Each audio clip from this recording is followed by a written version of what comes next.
February 7ರಂದು Congress ಪ್ರತಿಭಟನೆ ದಿನವೇ BJP ಕೂಡ ಹೋರಾಟ ನಡೆಸಲಿಕ್ಕೆ ಸಿದ್ಧ ಆಗಿದೆ. ಕಮಲಪಾಳ್ಯದ ವಿರುದ್ಧ ಡಿಸಿಎಂ ಡಿಕೆ ಶಿವಕುಮಾರ್ ಗರಂ ಆಗಿದ್ದಾರೆ.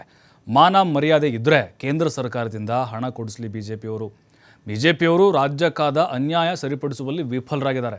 ಆ ವಿಫಲ ಯಾಕೆ ಆಯಿತು ಅನ್ನೋದನ್ನು ಆತ್ಮಾವಲೋಕನ ಮಾಡಿಕೊಳ್ಳಿ. ಕೇಂದ್ರದ ಮಲತಾಯಿ ಧೋರಣೆಯನ್ನು ಧಿಕ್ಕರಿಸಲಿ ಅಂತ ಹೇಳಿ ಡಿಕೆಶಿ ವಾಗ್ದಾಳಿ ನಡೆಸಿದ್ದಾರೆ. ಕೂಡ ನಮಗೆ ಬರದೇ ಹೋದ್ದು ಏನು ನಮಗೆ ನಂಬರ್ 1 7ನೇ ತಾರೀಕು ಈ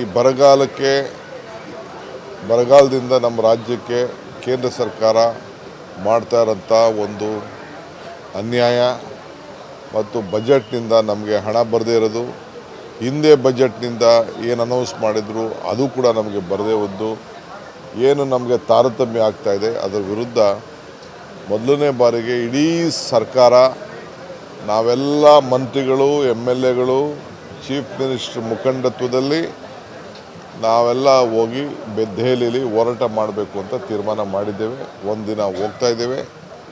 ಅದಕ್ಕೆಲ್ಲ ನಮ್ಮ ಶಾಸಕರು, ಸಂಸತ್ ಸದಸ್ಯರು, ವಿಧಾನ ಪರಿಷತ್ ಸದಸ್ಯರು, ಮಂತ್ರಿಗಳ ಆದಿಯಾಗಿ ನಾವು ಆ ಪ್ರತಿಭಟನೆಯಲ್ಲಿ ನಮ್ಮ ಧ್ವನಿಯನ್ನು ದೆಹಲಿಗೆ ಮುಟ್ಟಿಸುವಂಥ ಕೆಲಸವನ್ನು ಮಾಡ್ತೇವೆ. ನಂಬರ್ 1 7ನೇ ತಾರೀಕು ಈ ಬರಗಾಲದಿಂದ ನಮ್ಮ ರಾಜ್ಯಕ್ಕೆ ಕೇಂದ್ರ ಸರ್ಕಾರ